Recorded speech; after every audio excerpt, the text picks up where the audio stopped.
रात का सन्नाटा चारों ओर फैला हुआ था। ट्रक हाईवे पूरा सुनसान था। चारों ओर ठंड से हाड़ कपा देने वाली ठंड चल रही थी। हाईवे के चारों ओर घना जंगल था। उसी हाईवे पर एक मर्सिडीज दौड़ रही थी। उसमें 3 लोग सवार थे, राहुल, निधि और उनकी 10 साल की बेटी तानिया।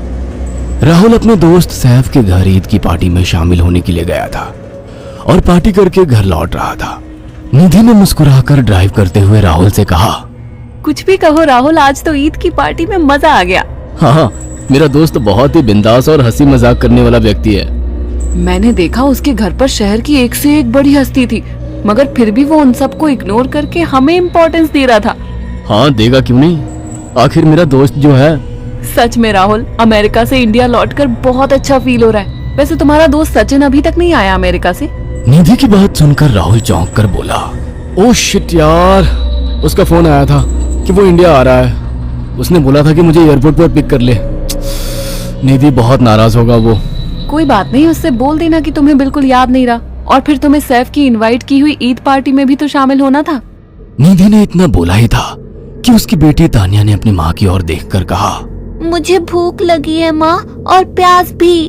तानिया की बात पर निधि ने बुरा सा मुंह बनाकर उसकी ओर देखकर कहा, पार्टी में तो इतना खाया था तुमने, फिर भी भूख लगी है। निधि की बात पर तानिया ने मासूम सा चेहरा बनाकर कहा, कोई बात नहीं मम्मी, मुझे पानी ही पिला दीजिए।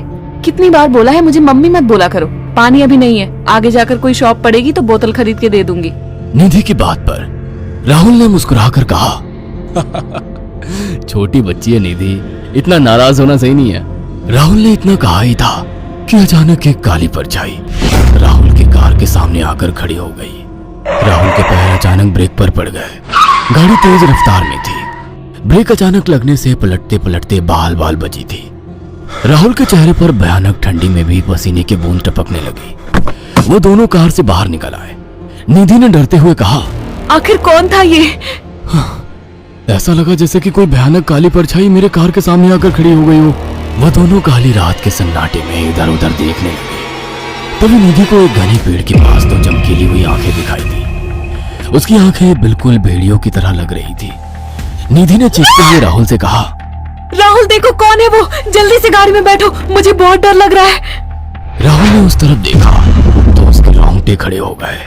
वो दोनों गाड़ी के अंदर बैठने ही वाले थे कि अचानक एक अजीब सा चेहरा वाला भयानक सा आदमी बिजली की रफ्तार से उनके सामने आकर खड़ा हो गया। राहुल ने देखा कि उसका चेहरा बिल्कुल सड़ा हुआ था और उसकी आंखें भेड़िए की तरह चमक रही थी। उसके लंबे लंबे बाल उसके कंधे तक आ रहे थे और उसके दांत भेड़िए की तरह बाहर की ओर निकल रहे थे। हाथों की जगह नुकीले पंजे थे।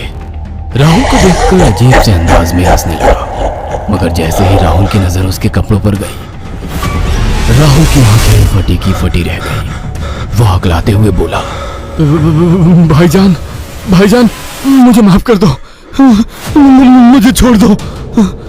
राहुल ने इतना कहा ही था कि अचानक उस अजीब से दिखने वाले भयानक आदमी ने अपने पंजों से राहुल की गर्दन कसकर पकड़ ली और एक ही सेकंड में उखाड़ कर जमीन पर फेंक दी। राहुल के धड़ से लाल रंग का खून का फुहारा फूट पड़ा। इस भयानक मंजर को देखकर निधि के गले से एक जोरदार चीख निकल गई।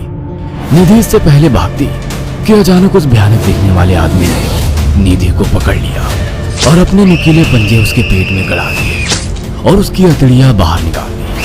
निधि की एक दिल दहला देने वाली चीख सन्नाटे को चीर गई। अचानक हवा का एक बवंडर उठा और वो भयानक सा दिखने वाला व्यक्ति देखते ही देखते बवंडर के साथ गायब हो गया। तानिया ने डरते डरते निधि के मोबाइल से पुलिस और सैफ को बुला लिया और कुछ ही देर में वहां चारों ओर पुलिस की गाड़ियां थी। पुलिस ने राहुल के दोनों दोस्त सैफ और सचिन को वहीं बुला लिया। इंस्पेक्टर अर्जुन ने दोनों से कहा, मैंने ऐसी हत्याएं अपने करियर में कभी पहले नहीं देखी। ये काम तो ना किसी जानवर का लगता है, ना ही किसी इंसान का। सचिन कपकपाती हुई आवाज में बोला, आप कहना क्या चाहते हैं? कुछ कह नहीं सकता। जिस किसी ने भी इन दोनों को मारा है उससे एक बात तो साबित होती है कि वो इन दोनों से हद से ज्यादा नफरत करता था। अब सारी सच्चाई तो ये बच्ची ही बता सकती है। इतना बोलकर इंस्पेक्टर अर्जुन तानिया के पास चला गया, जो बेहद डरी हुई थी। तानिया ने आंखों देखी सारी घटना इंस्पेक्टर अर्जुन को बता दी। तानिया की बात सुनकर इंस्पेक्टर अर्जुन कंफ्यूज चेहरा लेकर मोबाइल पर किसी से बात करने लगे। सचिन इंस्पेक्टर के पास आ गया और सैफ भी डरता हुआ इंस्पेक्टर अर्जुन के पास आकर बोला, क्या हुआ इंस्पेक्टर? तानिया ने क्या बताया? उसने जो बताया वो काबिले यकीन नहीं है। उसकी बात पर किसी भी तरह से यकीन नहीं किया जा सकता। फिर भी कुछ तो बताया इंस्पेक्टर। हाँ, उस बच्चे के मुताबिक एक भूत ने निधि और राहुल को बड़ी बेदर्दी से मारा है। इंस्पेक्टर की बात सुनकर दोनों पूरी तरह से चौंक गए। क्या मतलब है इस बात का? बच्ची बेहद डरी हुई है। हम आगे की तफ्तीश जारी रखेंगे। निधि और राहुल तो चले गए, अब तानिया को मैं रख लूंगा। नहीं नहीं, राहुल मेरा अच्छा दोस्त था। तानिया अब मेरे साथ रहेगी। देखिए, बच्ची के माँ बाप अब इस दुनिया में नहीं है और आप दोनों भी शादीशुदा है। मुझे नहीं लगता कि आप दोनों बच्ची की सही से देखभाल कर सकते हैं। मेरी कोई औलाद नहीं है। मैंने अपनी पत्नी को फोन कर दिया है, वो भी आईपीएस ऑफिसर है। ये बच्ची आज से मेरे साथ रहेगी। उसका मासूम चेहरा मेरे दिल में उतर गया है। अब तुम दोनों जा सकते हो। पूछताछ के लिए मैं जब भी तुम्हें बुलाऊं तुम दोनों आ जाना। इंस्पेक्टर ने ये बात बोली ही थी कि अचानक वहां पर मौसम बदल गया।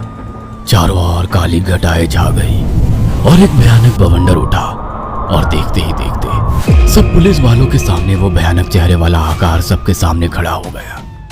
उसको देखकर सबके रोंगटे खड़े हो गए। देखते ही देखते उसने अपने भयानक पंजे सैफ की आंखों में डालकर उसकी आंखें निकाल ली। सैफ ने चीखते हुए वहीं दम तोड़ दिया।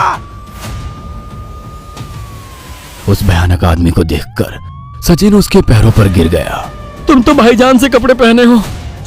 मैं समझ गया, तुम भाईजान हो। मुझे माफ कर दो भाईजान, मुझे यहाँ से जाने दो। मैंने कुछ नहीं किया था। वह भयानक चेहरे वाला गुर्राते हुए बोला, बता इन सबको कि ये सब इतनी भयानक मौत क्यों मरे।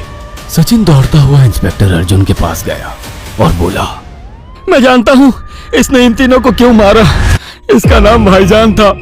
जब ये जिंदा था ये किसी का भाई किसी की जान था। बहुत साल पहले ये हम सबका बहुत अच्छा गहरा दोस्त और बिजनेस पार्टनर था। ये सबकी बहुत मदद किया करता था। इसकी प्यारी सी बेटी थी तानिया, जो इस वक्त कार के अंदर बैठी हुई है। ये इसी की बेटी है। भाईजान अपने सारे पैसों से एक बहुत बड़ा हॉस्पिटल खोलना चाहता था जिससे गरीबों का मुफ्त इलाज किया जा सके, मगर हम तीनों इसके लिए तैयार नहीं थे। हमारी नीयत उसकी दौलत पर खराब थी और एक दिन हम सब धोखे से ईद के दिन भाईजान को यहाँ ले आए और इसे मारकर फेंक दिया। तो फिर तुम सबने इसकी बेटी को क्यों जिंदा छोड़ दिया? हमें बाद में पता लगा कि भाईजान ने सारी जायदाद अपनी बेटी के नाम कर दी है, इसीलिए हमने भाईजान की पत्नी को भी मार दिया। और तानिया का तुम 18 साल की उम्र पूरी करने का इंतजार कर रहे थे ताकि सारी जायदाद अपने नाम करा सको और बाद में उसे भी ठिकाने लगा सको। इसी के लिए तुम दोनों इस मासूम बच्ची को अपने साथ रखने की जिद कर रहे थे। जी जी, आपने बिल्कुल सही कहा। हम तानिया को भी इसी जगह लाकर मार देते। सचिन की बात सुनकर इंस्पेक्टर अर्जुन की आंखों में खून उतर आया। इंस्पेक्टर अर्जुन के कुछ कहने से पहले ही भाईजान बिजली की रफ्तार से इंस्पेक्टर अर्जुन की आंखों के सामने से सचिन को पकड़कर ले गया और उसके शरीर के टुकड़े टुकड़े कर दिए और हवा में उठे एक तेज बवंडर के साथ गायब हो गया। सारी घटना इंस्पेक्टर अर्जुन की आंखों के सामने हुई थी। तानिया को इंस्पेक्टर अर्जुन और उसकी पत्नी ने अपनी बेटी की तरह पाला।